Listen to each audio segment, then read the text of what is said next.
There are two weather systems This is going to become hurricane The storm number right 5. now has winds of 100 Met Service has issued a number of warnings. There are a number of terms associated with the Atlantic hurricane season, but how many of them do you really understand? Let's talk weather. Waters of the Atlantic remain very warm. This is going to be a monster storm. First, hurricanes, storms, and depressions are all types of tropical cyclones.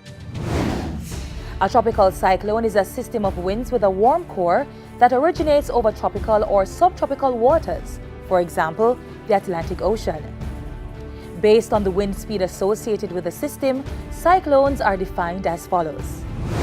Tropical depression, a system which has winds moving up to 63 kilometers per hour. A tropical storm has wind speed up to 118 kilometers per hour.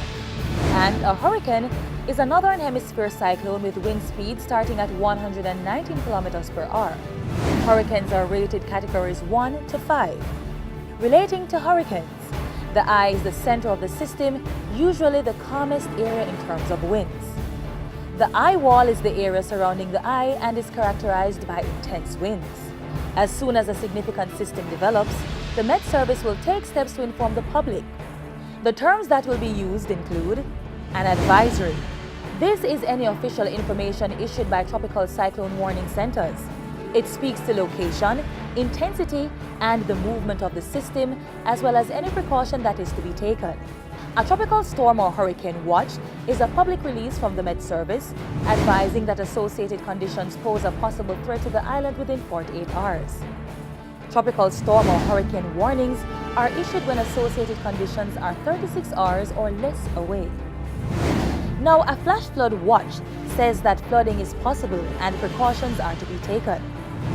A flash flood warning suggests that flooding has already been reported or will occur shortly.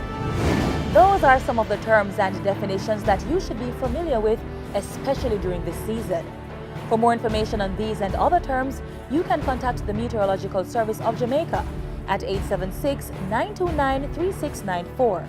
And remember, to be better prepared, stay in the know.